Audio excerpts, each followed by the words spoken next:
one of the biggest robberies in music history. Nah, I don't care, man. I used to care. It used to bother me. I'm gonna tell you the truth. It used to bother me. It's just like when when they took the what was it, the American Music Award for me the first time or something like that, and gave it to George Michael or whatever for best R&B album. And I was halfway out my seat, best R&B, George Michael. The Favorite Soul R&B Album Award. Here are Taylor Dane and George Benson. And the winner is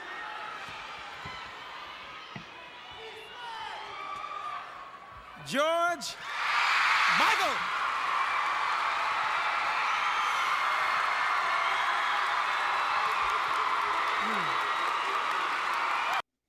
Bruh, Keith Sweat losing to George Michael in the R&B category is one of the most disrespectful, one of the most unexpected things of all time, bro. Especially when you consider what album it was for Keith Sweat. It was that Make It Last Forever album, and that album is so quintessential R&B. It ushered in a new sound, a new era. The singles, everything was hits, and it was very prominent in the black community. You feel me? Which R&B is. R&B is probably the blackest form of music that we have, right?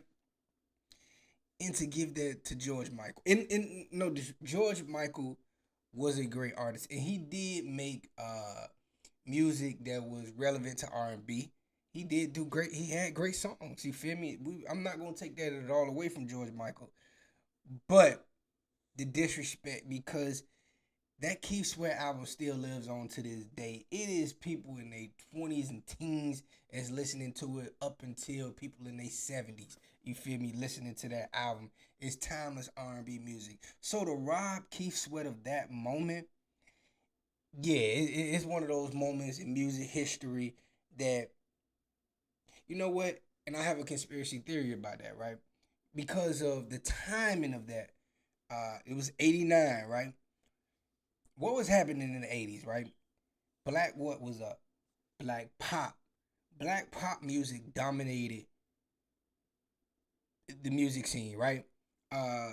Black R&B dominated because that's our genre. But we was taking over what was considered their genre, right?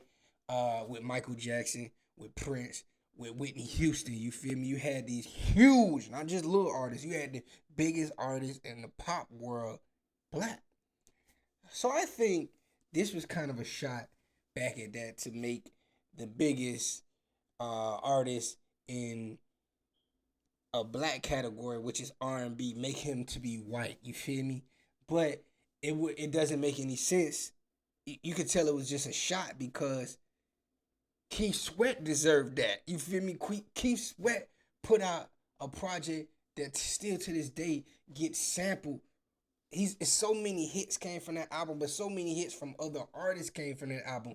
Remember, Mariah Carey, Joe, and Nas made a remake of Make It Last Forever. You know what I'm saying? How Deep Is Your Love? Oh my God. Drew Hill made a hit record to that. You feel me?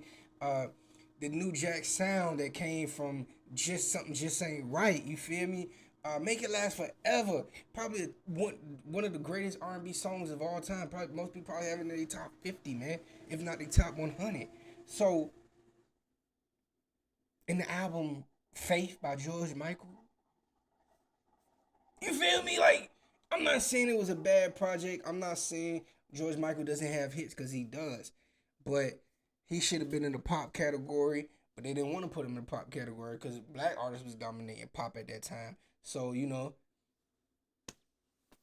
and Keith Sweat got sacrificed for that one because he definitely should have won that award. So I feel where Keith Sweat coming from. If you listen to that interview he did with the Breakfast Club, he's talking about how that's left such a sour taste in his mouth that wars don't mean nothing to him. And it's messed up to say that because Keith Sweat is such a legend in the R&B community and especially in the black community. So for George Michael to have gotten that was some bullshit, man.